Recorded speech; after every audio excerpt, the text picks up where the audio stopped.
Hace muchos años, cuando comencé a estudiar las emociones negativas, el punto más crítico que descubrí fue que no se puede hacer ningún progreso hacia la salud, la felicidad, el amor y el cumplimiento del potencial mientras se insista en mantener intactas las emociones negativas. Y lo único bueno de las emociones negativas, si es que tienen algo de bueno, es que las emociones negativas no son permanentes. Lo dice hasta Sigmund Freud, no hay un lugar permanente para las emociones negativas en el subconsciente. En otras palabras, son visitantes indeseados.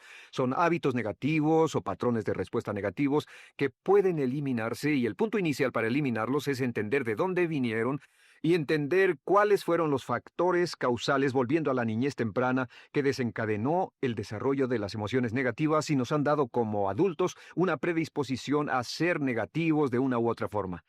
Esto nos lleva al condicionamiento de la niñez temprana. Recuerden que ya dijimos que el punto inicial de los patrones de hábitos negativos compulsivos e inhibitorios era la crítica destructiva. La crítica destructiva es el gran destructor. La crítica destructiva destruye a las personas en su interior y las deja caminando en círculos por fuera. Muchas personalidades han sido minadas y destruidas, mucha autoestima ha sido puesta de lado como resultado de la crítica destructiva más que cualquier otra cosa que podamos imaginar. La crítica destructiva es el gran asesino. Ahora, ¿por qué es eso tan malo? Sabemos que los niños en sus primeros años y al ir creciendo tienen una necesidad tremenda de amor y aprobación de sus padres. De hecho, muchos psiquiatras y psicólogos han dicho que la razón número uno de la enfermedad mental en los adultos es el retiro de amor o el amor no expresado. Sabemos que cualquier persona con prestigio, una persona que es importante para un niño, tiene un impacto enorme en ese niño, y los niños hasta la edad de 6 años tienen muy poca habilidad para discriminar entre una crítica válida y una crítica inválida. Lo que esto significa es que todo lo que diga un padre o un pariente mayor o una persona mayor, cualquier cosa que diga una persona de prestigio o una persona importante para un niño es aceptada como cierta. Es aceptada como una representación válida de la realidad. Si una madre dice eres un niño malo, o si un papá dice eres flojo, si alguien dice no eres dependiente, o si alguien dice que somos estúpidos o tontos o feos, el niño no tiene capacidad alguna para discriminar entre lo válido y lo no válido. Ese niño acepta eso como una verdadera representación de la realidad. Va más allá de la mente consciente, va directamente al subconsciente y ahí se queda. Muchos de nosotros como adultos aún estamos viviendo en base a la información negativa que recibimos cuando éramos niños. Y después como adultos que decimos, pues decimos así es como soy, o siempre he sido así, o algunas personas dirán, pues es de familia, tu padre era así, los hijos son así, tu madre era así, etcétera. ¿De dónde viene? Nada de estas cosas es de familia. Por ejemplo, cuando estaba creciendo, mis padres habían sufrido la depresión y la depresión les produjo un impacto enorme. Y cuando hablábamos de comprar algo, lo recuerdo muy bien, mis padres se ponían muy, muy tensos y decían, no podemos pagarlo, no podemos pagarlo, no podemos pagarlo, no podemos pagarlo. Tenían una mentalidad de carencia, esta mentalidad de no podemos pagarlo toda su vida. Y luego yo crecí y aunque nunca he experimentado la depresión y la mayoría de ustedes, 10, 20, 30, 40 años después, aún estamos diciendo, no puedo pagarlo, no puedo pagarlo, no puedo pagarlo. Aún tomamos como base esas frases críticas, esas frases emocionales que usaban nuestros padres. Tal vez sus padres les decían como mi padre me decía a mí una y otra vez, nunca acabas lo que empiezas, nunca acabas lo que empiezas. Nunca acabas lo que empiezas. Eres un flojo, nunca acabas lo que empiezas. Y cuando fui adulto tuve muchos problemas para acabar lo que empezaba. Al acercarme al final de la tarea, comenzaba a sentirme ansioso y buscaba cualquier excusa por posponerla o retrasarla. El segundo factor que nos predispone a emociones negativas es la falta de amor. Sabemos que las personalidades de los niños se desarrollan al grado en que reciben una alta calidad y una alta cantidad de amor de sus padres. Existe una relación de 1 a 1 entre la cantidad de amor, la calidad de amor y una personalidad sana. Ese amor negado o la privación de amor es la causa clave de la infelicidad, la negatividad y la enfermedad mental en los adultos. Para que un niño se sienta realmente amado, el niño debe tener padres con buenos conceptos y la mayoría de nosotros tuvimos padres que fueron víctimas de sus padres, que a su vez fueron víctimas de sus padres. Un escritor famoso dice que todo el mundo es víctima de una víctima. Todos son Víctimas de víctimas. Nuestros padres quisieron criarnos de la mejor forma posible, pero ellos mismos fueron víctimas de víctimas. Y para que un niño se sienta realmente amado, deben existir tres condiciones. La condición número uno es: los padres deben amarse a sí mismos. Los padres deben amarse a sí mismos. Recuerden, nunca le podrán dar más amor a otros que el que sienten por sí mismos. Si no se aman a sí mismos, no pueden amar a sus hijos. Si tienen un poco de amor por sí mismos, deben difundirlo en sus hijos. Si tienen poco amor por sí mismos y es absorbido por sus esposos, entonces, a veces, aunque deseen amar a sus hijos, no tienen amor que darles. Sus padres querían amarlos y en muchos casos no tenían amor para darles, y eso es porque nunca lo recibieron cuando crecieron. El segundo requisito es: los padres deben amarse mutuamente. Para que un niño crezca sintiendo confianza en sí mismo, crezca sintiéndose amado, a salvo y seguro, debe crecer en un ambiente donde los padres se amen. No hay nada que le dé más temor a un niño que crecer en un hogar donde los padres peleen entre sí, donde los padres no se amen, donde haya dificultades, porque el niño siempre tiene una tendencia, primero que nada, ser una víctima, pues al niño se le grita y se le vocifera, y entonces cree que la razón por la que mamá y papá pelean es su culpa. Ahora, una investigación interesante: como hay muchas familias de un solo padre, la investigación interesante muestra que cuando uno de los padres se va como resultado de una separación o un divorcio, los niños que quedan invariablemente están convencidos de que la razón por la que el otro padre se fue se debió a algo que él hizo. Y es importante que si un matrimonio o una relación va a terminar y uno se va a ir, que el padre que se quede les diga a los niños una y otra vez que la razón por la que la relación no funcionó no tuvo nada que ver con ellos. Solo tuvo que ver conmigo y con papá, conmigo y con mamá. No tiene nada que ver con el niño. El niño necesita oírlo muchas, muchas veces antes de que se sienta confiado y seguro. Y por supuesto, siempre es mejor que un niño sea criado por un padre que lo ama que por dos padres que no se aman. Una tercera condición que debe cumplirse si no quiere que exista la falta de amor es que los padres deben amar al niño. Los padres deben amar al niño. Bueno, esto parece muy obvio y muy lógico. La verdad es que, y esto es lo más difícil para usted y para mí como adultos, que ni siquiera lo pensamos, que es posible que nuestros padres no nos quisieron. No porque no lo intentaran, querían amarnos y tenían la intención de hacerlo, desde luego, etcétera, etcétera, pero simplemente como tenían conflictos mutuos y problemas sin resolver con sus padres, y sufrieron la guerra y la depresión, tenían que hacer carrera y otras responsabilidades, nunca lo lograron totalmente. ¿Entienden? Esa fue la dificultad. Lo deseaban, pero nunca lo lograron. La única forma en que puede amarse a un niño es pasando una gran cantidad y calidad de tiempo con el niño. Tiempo en gran cantidad y calidad con el niño. 10 minutos al día no bastan. Los niños se consideran valiosos según el grado en que las personas más importantes en su vida pasen tiempo con ellos.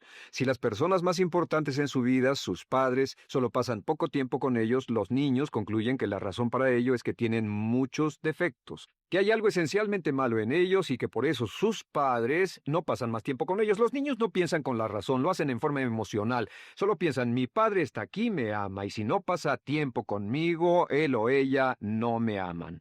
Y si cualquiera de esas tres condiciones existió o más cuando estaba creciendo, los padres no se amaban a sí mismos o no se amaban mutuamente, o tal vez no lo amaban porque nunca lo lograron, aunque querían. Entonces usted debe haber crecido en conjunción con la crítica destructiva que se llama culpa. ¿Y qué es la culpa? Pues simplemente la culpa es un sentimiento de no valer mucho. ¿De dónde sacamos este sentimiento? Lo obtenemos cuando continuamente gente importante nos critica en nuestra vida y simultáneamente no nos dan el amor que necesitamos. Sentimos que no valemos mucho o que no valemos nada. Y un sentimiento de culpa nos lleva a un sentimiento de falta de mérito, falta de valor y culpa. Y esa culpa, ese sentimiento de falta de mérito, es el mayor problema del siglo XX, la principal fuente de enfermedad mental. Es la fuente principal de los problemas en las relaciones, la fuente principal de enfermedad psicosomática, la fuente principal de la mayoría de los problemas que afectan a nuestra sociedad. Es el profundo sentimiento de culpa y falta de mérito que se expresa o se esconde en los pensamientos o en la actitud: no valgo suficiente, no valgo suficiente. No valgo suficiente. Ya hablamos de la autoestima y de lo importante que es. La autoestima significa me quiero mucho, me quiero mucho, me quiero mucho, me quiero mucho. Las personas que han sido criadas con críticas destructivas durante su vida no solo no se agradan a sí mismas, no sienten que sean lo bastante buenas para nadie, y en muchos casos están llenos de odio por sí mismos. Se odian a sí mismos, se autocondenan o se detestan, y verán que esto sale en sus conversaciones y sale en sus relaciones con otras personas. Las personas que no se quieren a sí mismas, aunque quieran tener buenas relaciones, simplemente no son capaces de ello. Las personas que piensan que no son buenas para nada siempre lo hacen aflorar, siempre será un problema. Ahora, ¿cuál es la razón principal de la culpa? ¿De dónde viene la culpa?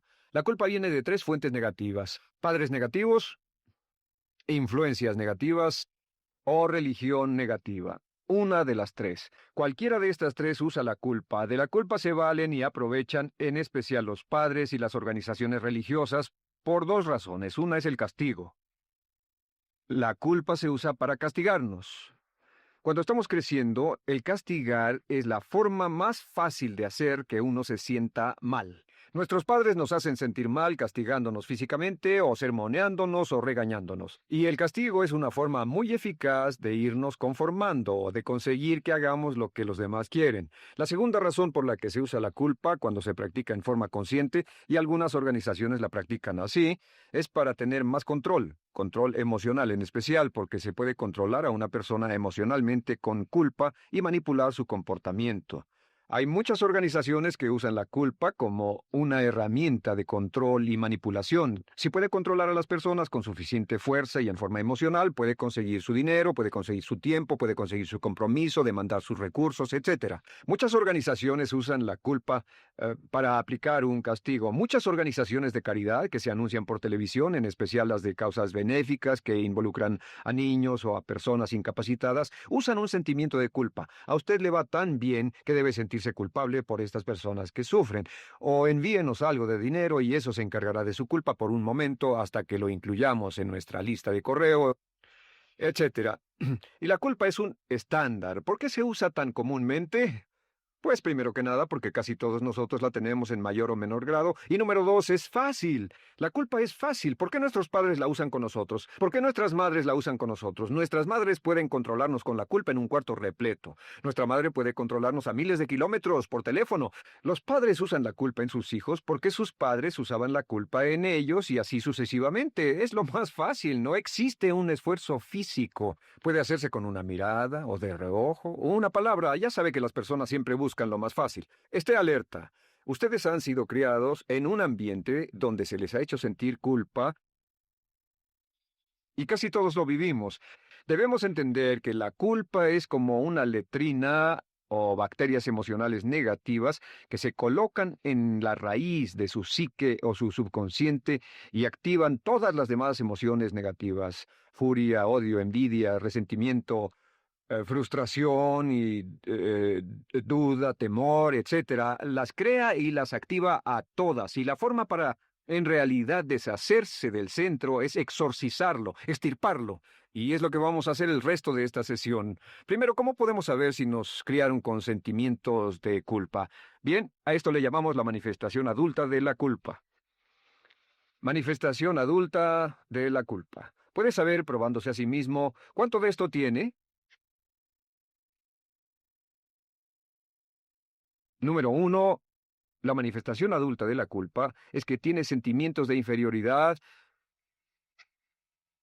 sentimientos de inadaptabilidad y de no merecer las cosas. No siente que merezca que le pasen cosas buenas.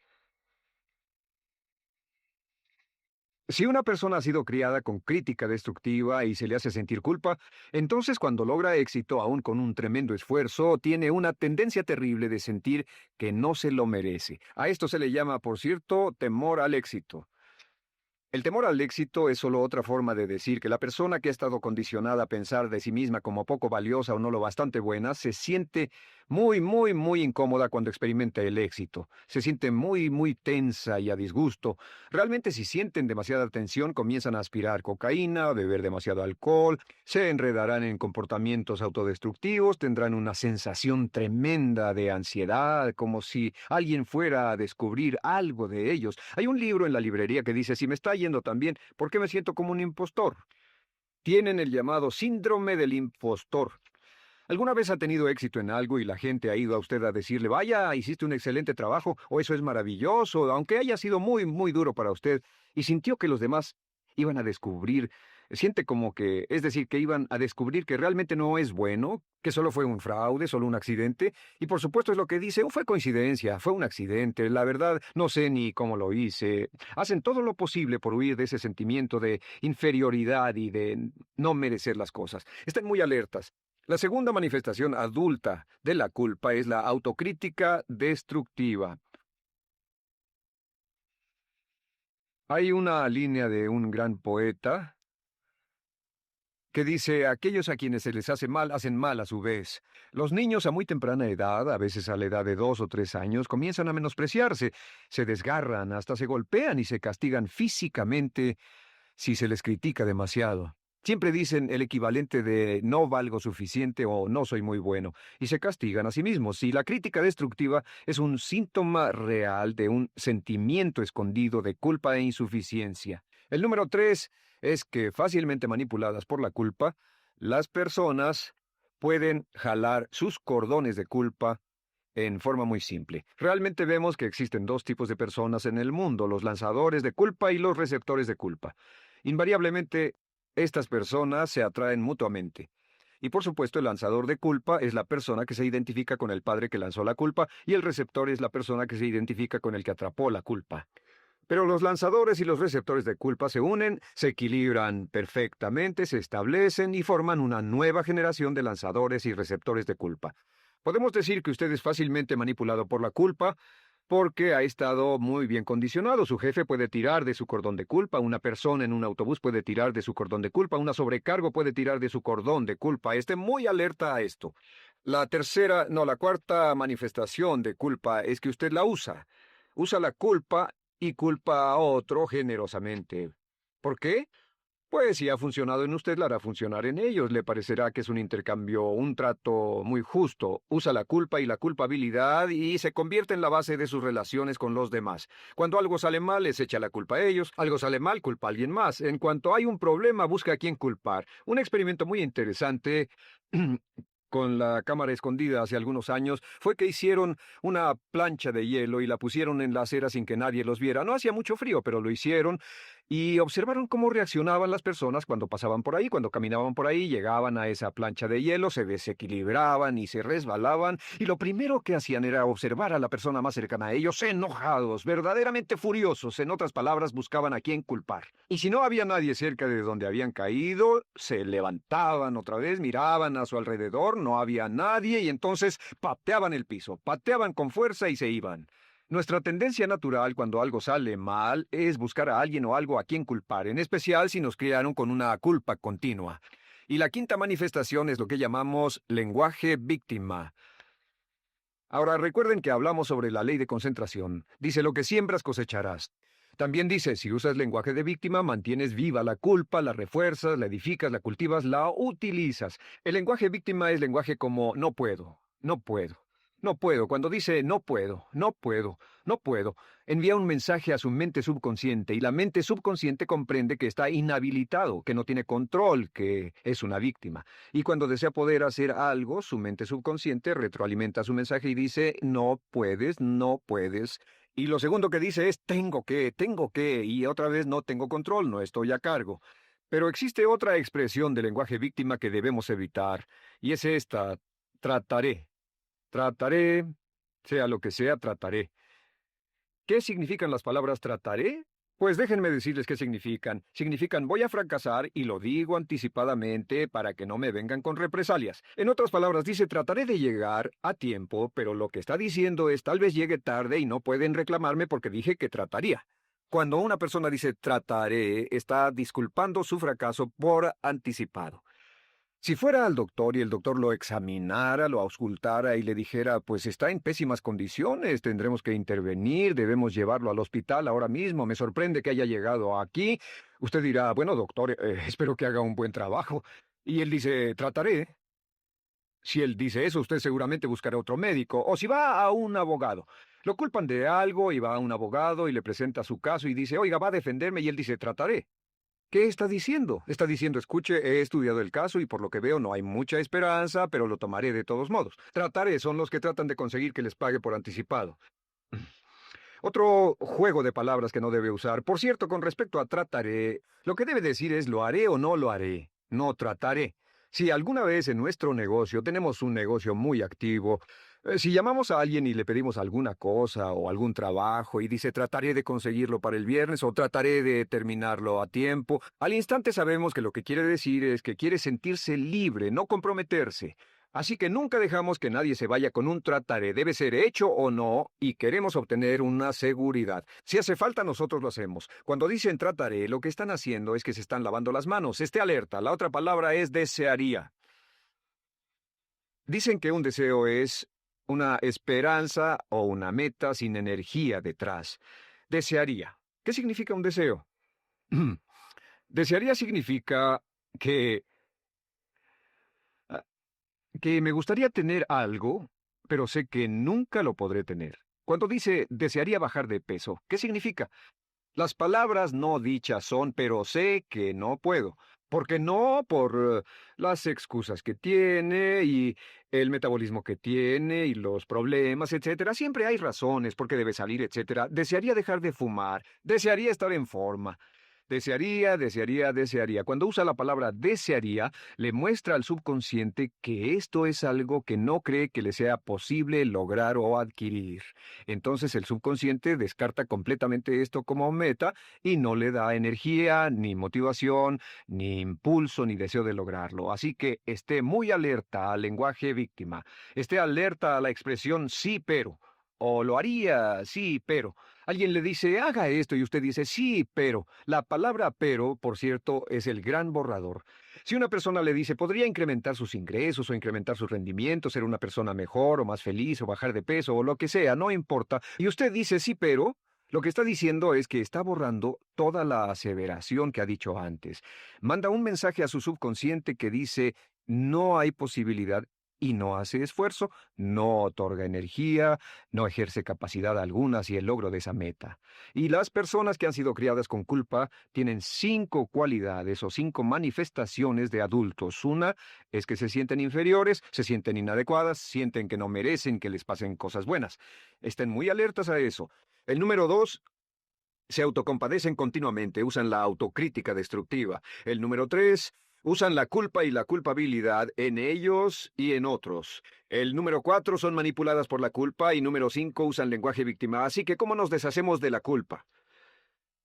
¿No es sorprendente cómo se aclara esto? Este pizarrón, todo se borra. Tengo una varita mágica cuando me voy a sentar al escritorio. Entonces, ¿cómo nos deshacemos de la culpa? Para deshacerse de la culpa, eh, este es el proceso. Tiene algunos pasos importantes. Número 1, el primero de la lista, elimine la autocrítica. Elimine la crítica autodestructiva. En otras palabras, nunca diga nada destructivamente crítico de usted mismo. No lo diga. Esta es la regla básica. El subconsciente acepta lo que diga usted como cierto, como un mandato. Así que no diga nada de sí mismo que no desee sinceramente que sea cierto. No diga estoy cansado, estoy gordo. No diga no puedo o debo. No diga nada a menos que quiera que sea cierto. Las palabras que van después de la palabra yo son las palabras que su subconsciente registra como mandatos, excepto cuando dice yo desearía o lo intentaré. Así que elimine la crítica destructiva. Siempre hable en términos positivos sobre usted. Me gusta mi persona, puedo hacerlo, lo haré, escogí hacerlo, pero nunca diga no, no puedo. Número dos es no dejarse manejar por la culpa. Rehúse ser manejado por la culpa. Porque cada vez que le permita a alguien que lo manipule por la culpa, ¿sabe qué pasa? Refuerza y hace más poderoso el efecto de la influencia de la culpa en su vida. Cuando yo crecí, debo decir que yo crecí en una familia que estaba muy influenciada por la religión negativa. Realmente mi madre, Dios la bendiga, tenía un cinturón negro en el pecado e hizo un trabajo verdaderamente soberbio en ello. Y yo tardé en sobreponerme. Cuando me casé con Bárbara, ella también venía del mismo tipo de familia y recapacitamos. Hay una hermosa respuesta cuando uno de los dos caía de nuevo en los viejos patrones. Decía, no tratas de hacerme sentir culpable, ¿o sí? No tratas de hacerme sentir culpable, ¿o sí? Solo diga, no tratas de hacerme sentir culpable, ¿o sí? Y no deje que las personas lo manipulen usando la culpa. El número tres, no use la culpa o la culpabilidad y anuncie que no va a usarla. Ah, no la use en otras personas y permita que sus hijos o su cónyuge digan lo mismo. No tratas de hacerme sentir culpable, ¿o sí? Repítalo una y otra vez. Y si la otra persona le dice eso es lo que trato, contéstele no va a funcionar. Y no funcionará. Es que la culpa solo funciona mientras usted no sepa que está siendo usada en usted. El número cuatro es lo que llamamos la ley del perdón. Es la más importante de todas. Realmente es el centro, es el meollo de toda esta sesión. La ley del perdón simplemente dice que usted está sano mentalmente hasta el grado en que pueda perdonar libremente y olvidar las ofensas. Que su habilidad para perdonar a los demás es la clave que determina su felicidad y su éxito en la vida. Su habilidad para perdonar a los demás es la única forma de eliminar la culpa. Su disponibilidad para perdonar a los demás y olvidar ofensas es el determinante más importante de si usted está o no totalmente integrado y es un adulto que funciona como ser humano. Porque la tendencia de culpar y de guardar rencores es una tendencia patológica infantil que la poseen todas las personas que están enfermas mentalmente. La habilidad para olvidar, para perdonar libremente, es la marca del ser humano realmente iluminado. Ahora, acepte eso como real. Hay 4 personas a las que debe perdonar. Número 1, perdone a sus padres. Perdone a sus padres por todo lo que le hayan hecho para herirlo. La mayoría de nuestras investigaciones muestran que casi todos nuestros problemas como adultos se remontan a no estar dispuestos o no poder perdonar a nuestros padres por algo que hicieron que nos hirió. Perdónelos un 100%, escríbales, llámeles por teléfono, dígales, o cuando menos perdónelos en su corazón, pero perdone a sus padres. Número 2, perdone a los otros. Perdone a todos los demás. Perdone a todos los que lo hayan herido de algún modo, por cualquier cosa, y déjelo así. Ahora, hay muchos que dicen no puedo perdonar a esa persona por lo terrible que me hizo, pero recuerde esto, el perdón es perfectamente egoísta. El perdón no tiene nada que ver con la otra persona, solo tiene que ver con su paz mental y con su propia integridad mental. Número 3, perdónese a sí mismo.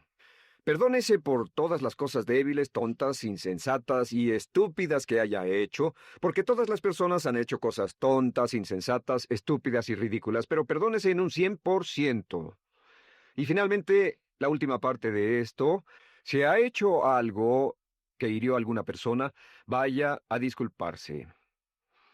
Es sorprendente el hecho de vidas que se arruinan año tras año por personas que no tienen la fortaleza intestinal, las agallas y el valor para decir lo lamento.